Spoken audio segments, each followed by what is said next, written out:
2 days of free agency are officially in the books. The Seahawks making a number of moves, signing their own free agents and adding a few players from outside organizations as well.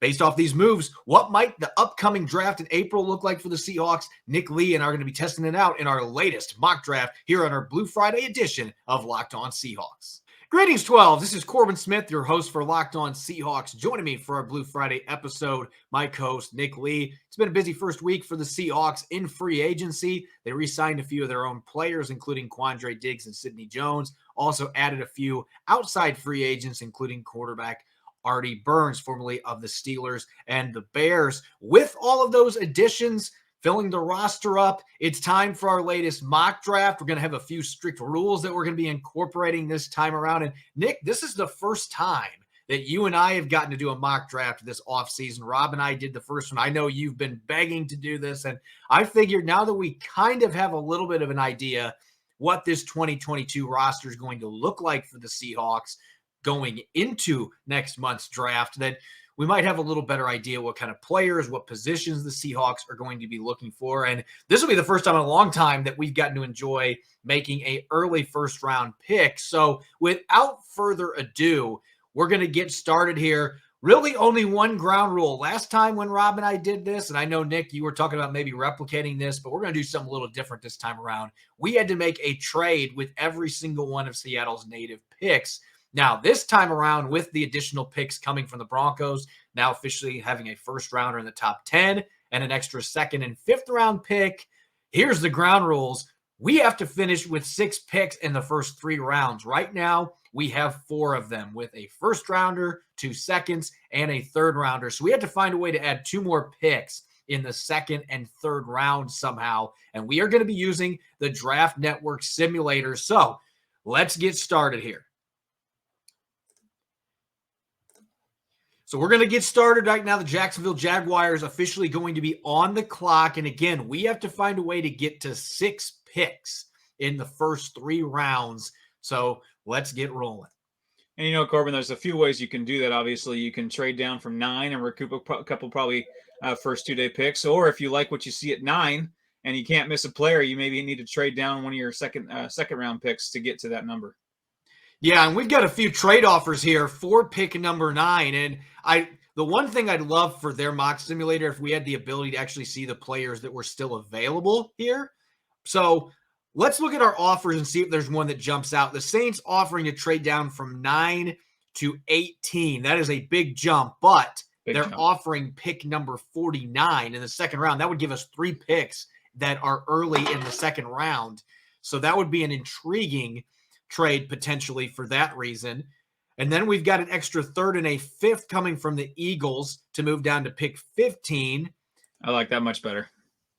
And the Cowboys offering 24, and we get a second, third, and a fifth as well. Those would be coming back for pick number 9. So those would be trades. We have them in mind here. We can try to make these deals.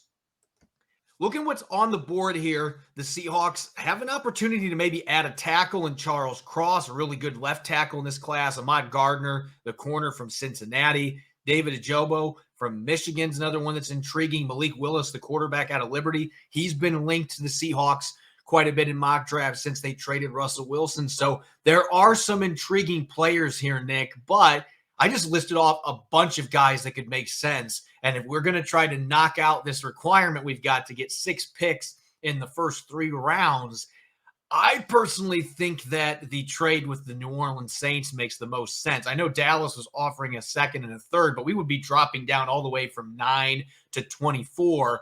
I think with pick 18, we still might be able to get one of these players potentially.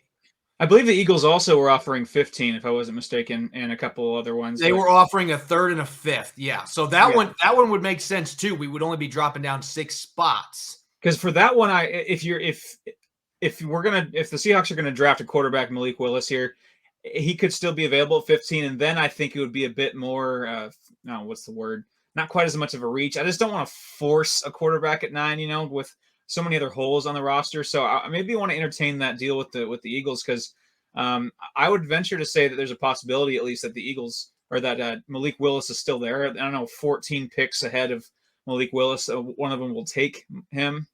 So that's certainly one I think that we should entertain. I'm just not super jazzed about dropping below 20. So I actually have an offer here real quick, Nick. Let's take their second and third and give them pick number 152 with the first rounder. There's a good chance they will take this deal. Yeah, that helps us meet our almost that meet our gets us requirements. To our deal. We end up with 3 second rounders in an 11 pick span, and we also end up with a third rounder, and all we have to do is give up that 5th round pick.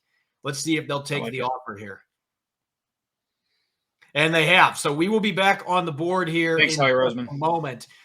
So we're going to get more trade offers here, but I think at this point we've added extra picks here. Let's try to use our selections. So we're on the clock, and what do you know? Malik Willis is still there at pick 15. So is Kenny Pickett, the quarterback out of Pittsburgh. Tyler Linderbaum, a center out of Iowa that I absolutely love, is still on the board. Jordan Davis, the big defensive lineman from Georgia, lit up the combine. Scrolling down to see if there's any other guys. Perion Winfrey. There's a lot of talent still left on this board, Nick. There is, and I think this is where you can kind of justify taking Malik Willis. I top 10, I'm not quite sure, but at this point, at least if there's a bit of a hedge there where you got a couple extra picks for trading down, getting Malik Willis, giving him a chance, and I think this is a good range for him. And I just wasn't super crazy about using your 9th overall pick when there's so many other holes and so many blue chip guys left. I mean, obviously there still are, but this is I think a perfect range to maybe possibly find your next franchise quarterback. It's at least not franchise crippling if he doesn't work out. Maybe if he is more of a top 10 pick. So for me, I think this is where you would probably take Malik Willis. And I'm worried that if we don't take a quarterback here, maybe somebody like Desmond Ridder will still be available or Sam Howell in round 2, but I don't think they have the upside that Malik Willis does. So I vote we go quarterback here. If he's still there at pick 15 after trading down, then I think you can justify a mid-first round pick bringing him in. Yeah, I agree. I think this is a great spot for him. All right, so we take Malik Willis. We get the quarterback from Liberty. There's no question about his upside. I just don't know that he's going to be ready to play quickly for the Seahawks. And I guess that would be good news to have Drew Lock, who has started some games. And so we're back on the clock here now. We are going to have pick number 40 here in just a moment, continuing our mock draft. It's that time of year again as college basketball's tournament is finally upon us. From all the latest odds, contests, and player props, BetOnline.net is the #1 source for all your sports betting needs and info. BetOnline remains the best spot for all your sports scores, podcasts, and news this season. And it's not just basketball. BetOnline is your continued source for all your sports wagering informational needs, including live betting and your favorite Vegas casino games.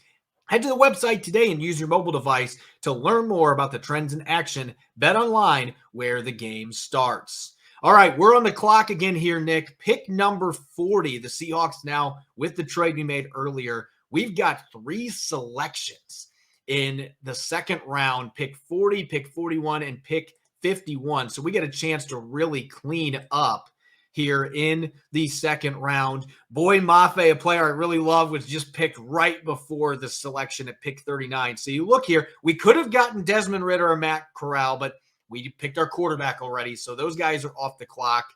A number of quarterbacks still there at pick 40. You've got a corner in Tariq Woolen, who has the size, length, and athleticism the Seahawks would covet. Kind of a raw corner, but he's had his stock soar because of how he performed at the combine. He could be a player that makes some sense here. DeMarvin Leal is an exciting defensive lineman from Texas A&M that's got some positional versatility that could make sense. Sean Ryan, I think, is one of the more underrated tackles in this draft class, and he had a great game against Kayvon Thibodeau in Pac-12 play last year, maybe the best performance by any tackle in the league, going against a guy that many think could be the #1 selection in this year's draft.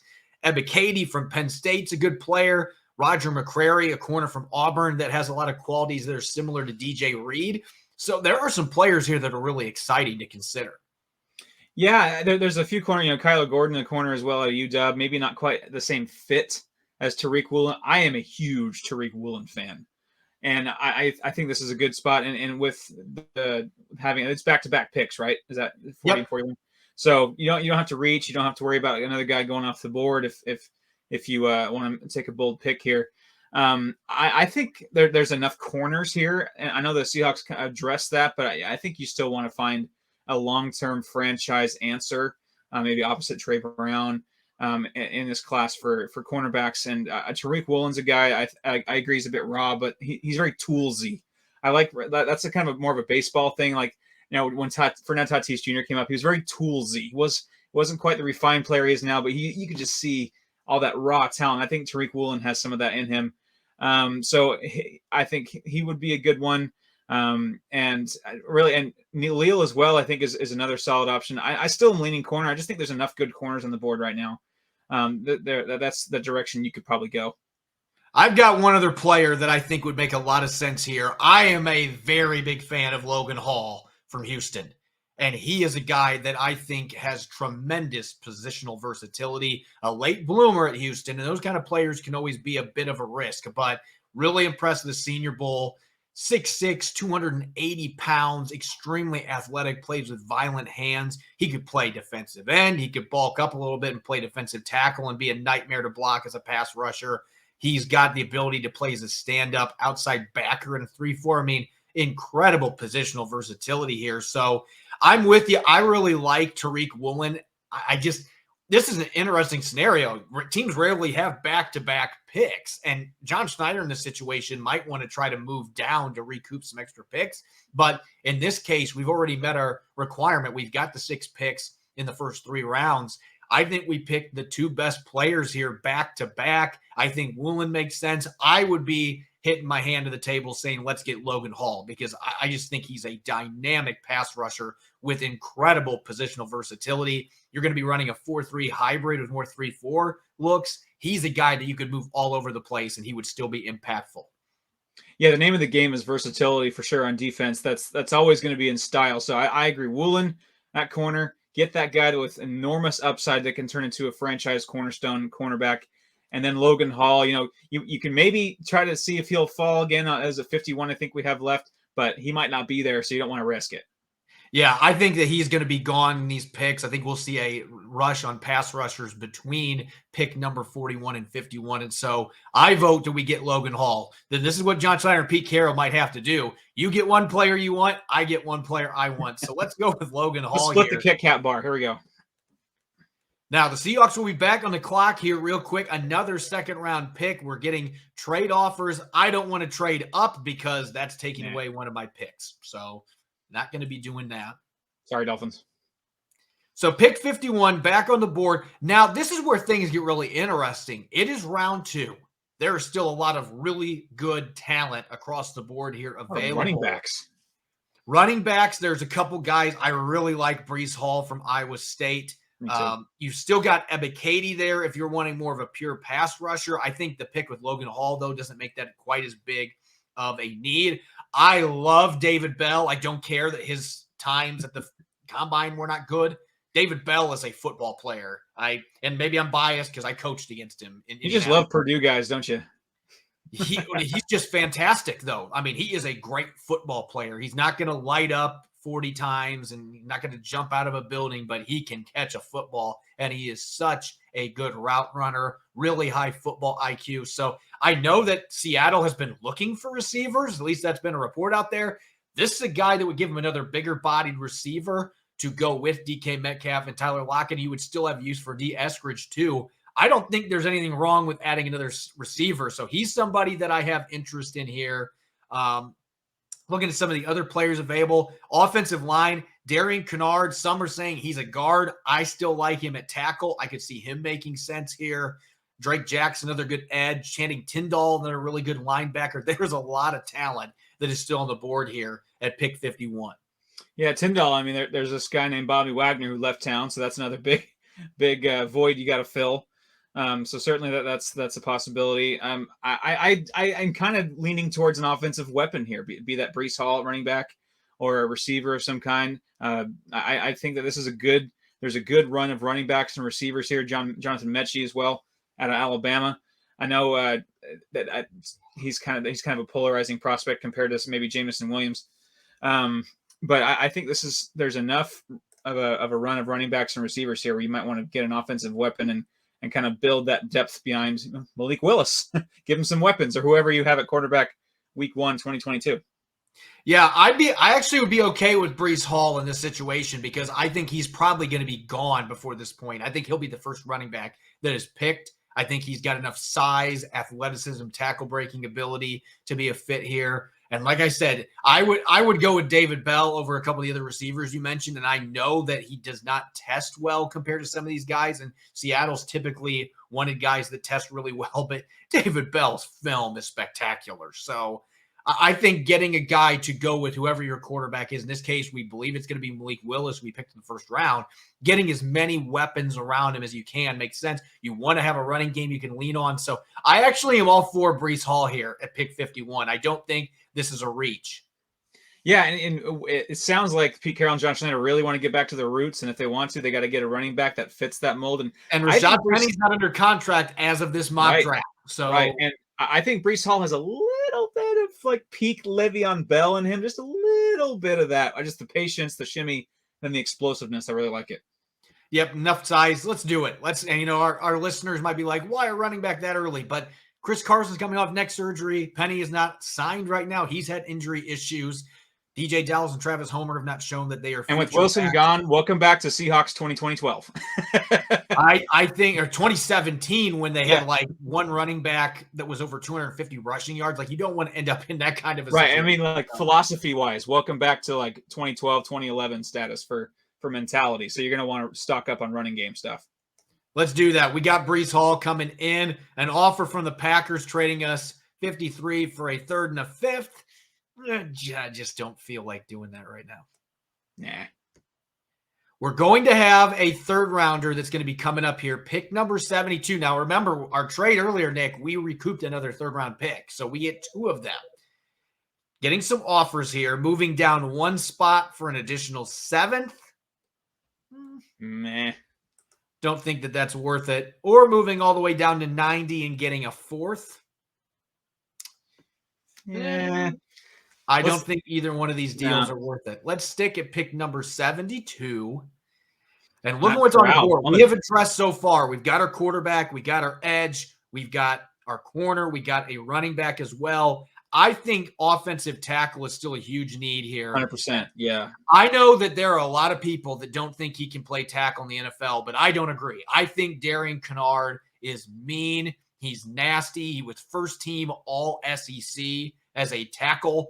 I would love picking him here at this spot. I think he fits Seattle's mentality. Not the most athletic tackle you're going to find, but I think he can block zone scheme, and I think he can block gap, and I think he's a better pass protector than advertised. I look at the film and I see a guy, there's a reason he was first team all SEC, and he's got that mentality, that dog in him to be a right tackle. Jake Curhan looked great last year, but I think that this kid's got a lot of upside to be a long-term starter in the NFL.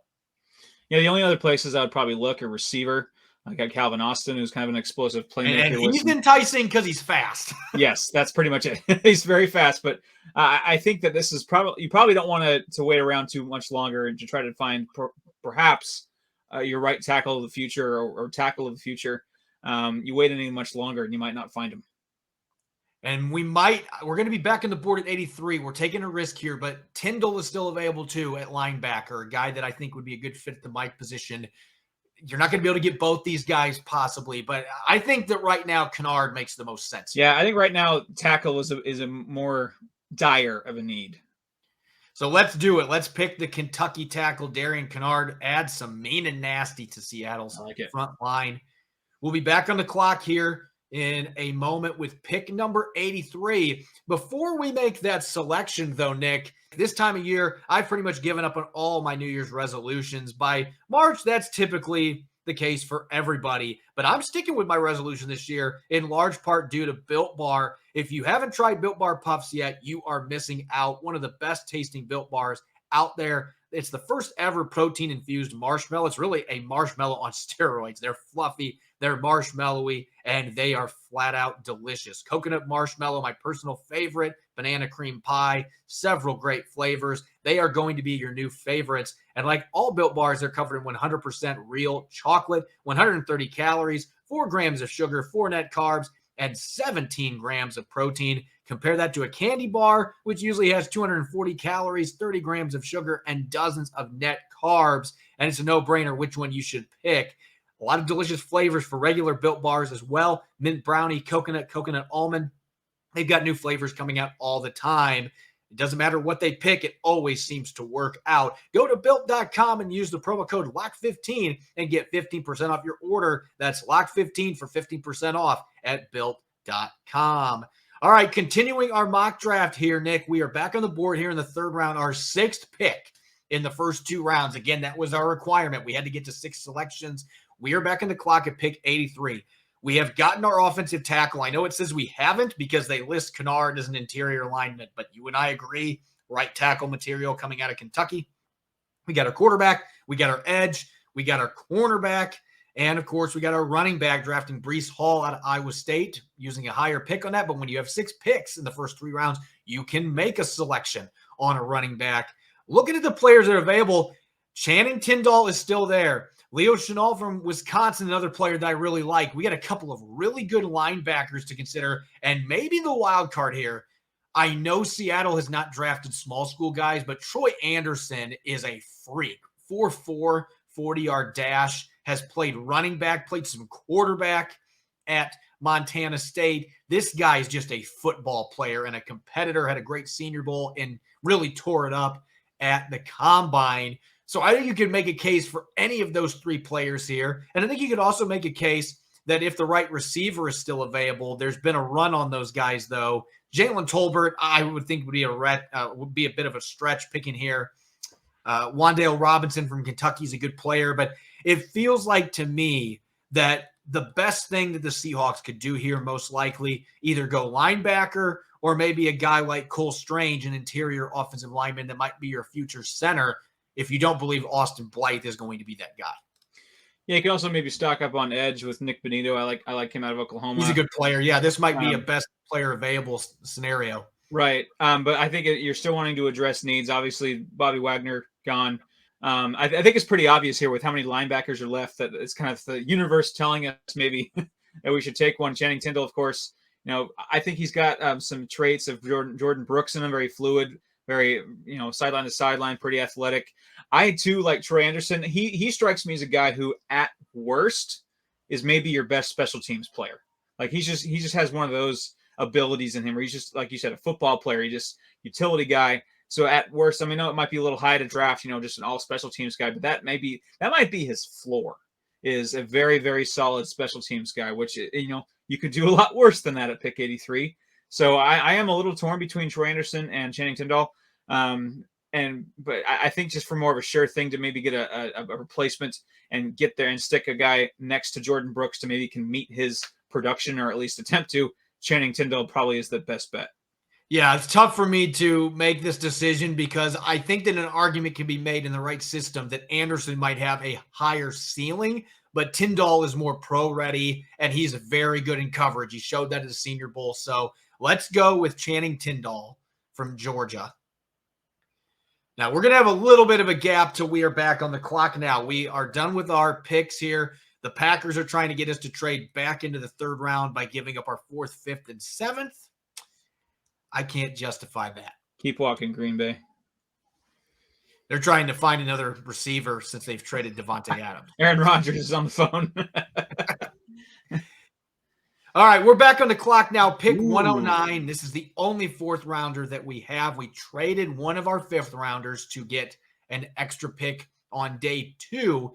Look at who's available. I think at this point, you got to start thinking best player available here. You've got an interior offensive lineman that I like, and Alex Lindstrom that might be your center of the future that you could pick here. Tyreek Smith out of Ohio State is an intriguing edge. Sam Williams from Ole Miss is another edge that I really like. I think we could double down at that position. And Khalil Shakir from Boise State, I think he is a better player than 116 here. I think there's a lot of value picking him, and we wouldn't be reaching for receiver because it's in the 4th round. So he's a good one. Brandon Smith, another linebacker that might make some sense. D'Angelo Malone, he actually might be my favorite edge guy that's still on this list. Had a great Senior Bowl, and he fits both 4-3 and 3-4 systems with his playing style and his physicality. So we've got a lot of options to pick from here. Oof. Yeah, I'm torn because I would love to add to stock up on edge. And Sam Williams, I really like Sam Williams. I just like the versatility, the athleticism. You can sneak him inside, and 5 tech. And I just think it's like pitching in baseball. You can never really have too much of a pass rush of ingredients in the cupboard for your pass rush. But Khalil Shakir is certainly a tantalizing option. We haven't addressed receiver yet. We have addressed edge. So if you're, and I know the Seahawks are really shopping for another receiver. I don't know if him and Dwayne Eskridge are I don't know how different they are as far as their skill set. But he's certainly a guy I think that also could have some special teams upside as well, return game and what have you. I like the playmaking ability of Khalil Shakir. So really, for me, it comes down to stocking up on edge with perhaps Sam Williams or Khalil Shakir, giving Malik Willis a speedy, kind of toolsy receiver out there. I just look at what the Rams did going out and signing Robinson when just what they needed, to bring in another dominant. It shouldn't be legal. I just feel like in today's NFL, you can't have too many good guys. But David Stern veto the trade, I think we got to go with Shakir here. Let's get another playmaker from Malik Willis. Also with DK Metcalf going into the last year of his contract. Maybe a little bit of insurance just in case you aren't going to pay that price. Hopefully that's not the case, but it's always good to be planning ahead. So let's go with Khalil Shakir if you sign off on it. Absolutely. Yeah. Get a playmaker. Surround your quarterback with tools and weapons to put him in the best position to succeed. That's all you can do with a young quarterback.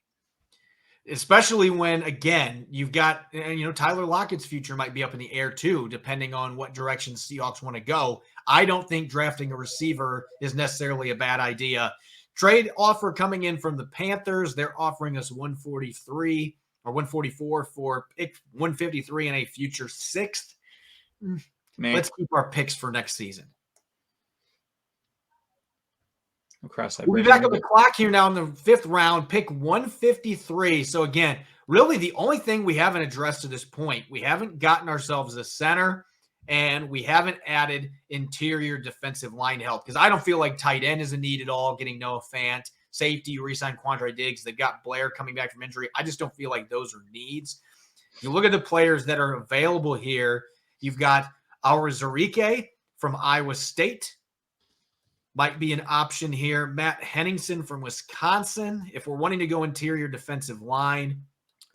JT Woods, a safety out of Baylor. Again, we don't need safeties, but a player that might offer some good value here. Haskell Garrett is a player I like a lot. I do too.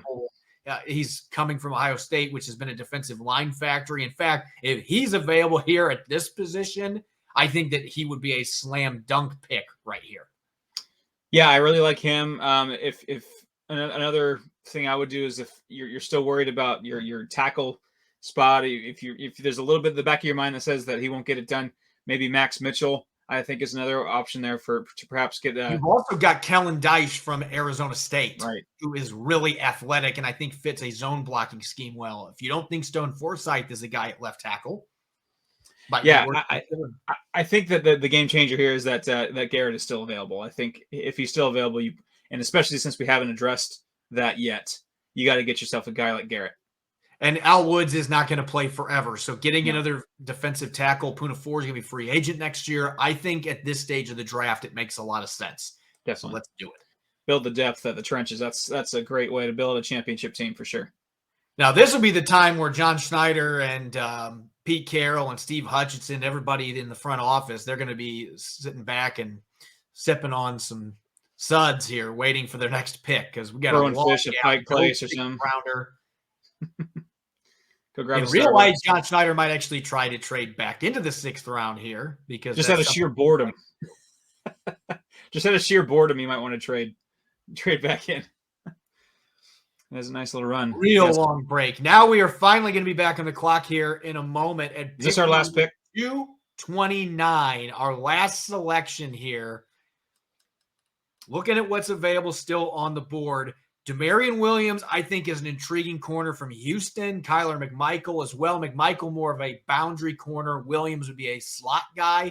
With Artie Burns, I don't know that it would make sense for them to draft a player like that now.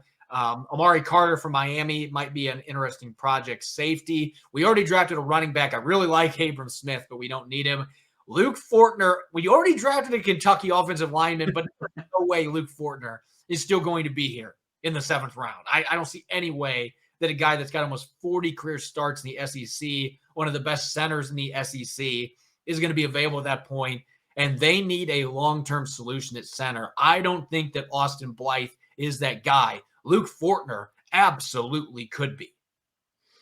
Yeah, right now it's BPA. It's best player available. And if you see a project that you like, because let's be real, 7th round, the hit rate is pretty low. I know they got the Chris Carsons out there, and the Seahawks think that they can always find that diamond in the rough. But if you want to take a flyer on somebody, take it in a position that you have a hedge for now, but really could use a guy for the future that you can build around. And I think Fortner would be a great pick there. I know, just reunite 2 offensive line teammates from Kentucky. Which continuity matters, and it does. It would be nice to have 2 guys that played together in college playing at the next level. And I think they're both good NFL prospects. So I think this is obvious that there's a guy that sticks out like a sore thumb here. Tyquan Thornton, if we hadn't picked Shakir already, might be intriguing because he's a fast son of a gun. But we don't need to draft 2 receivers. Getting a center that we can develop that might even be able to push Blythe right away and start on day 1. I think, to me, this might be the easiest pick we've had the entire day. Oh yeah, round 7. If you're feeling that confident, round 7, you got to pull the trigger for sure. So we're going to be wrapping up our draft. Not going to pull a John Schneider special and try to trade back in, or are we? Not Mr. Irrelevant. Don't see anybody that's jumping out to me that would make sense for us to trade back in. But looking at the selections that we made here, Nick, I think that this is a very good draft, and we ended up with 6 selections in the first 83 picks, and that's the flexibility you get when you have a top 10 selection and you have 2 picks early in the 2nd round. And we didn't have to trade down from either one of those picks at 40 and 41, and we got Malik Willis, we got Tariq Woolen, Logan Hall, Breece Hall. This is going to be the Seattle Halls when this is all said and done. Darian Kinnard, Channing Tindall, Khalil Shakir, Haskell Garrett, and Luke Fortner. That is a lot of incoming talent. If the Seahawks could find a way to reel in a draft class like this could be a group that has 2012 type impact.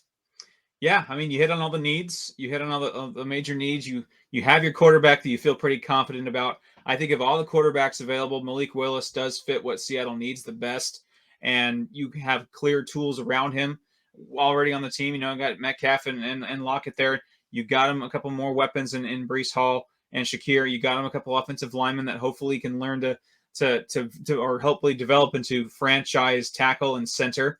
But yeah, if you can find your franchise quarterback, your franchise right tackle, and your franchise center in one draft, you're doing pretty okay there, I think, Corbin.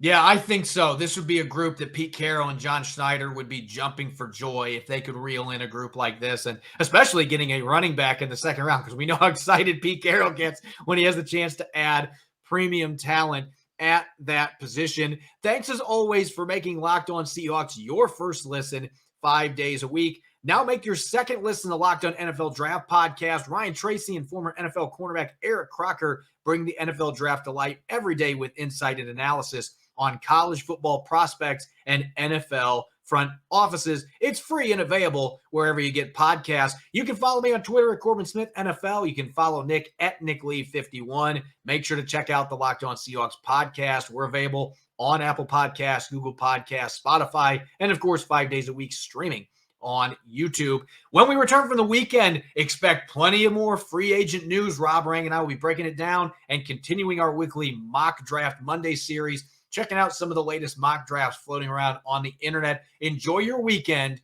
Thanks for listening. Go Hawks.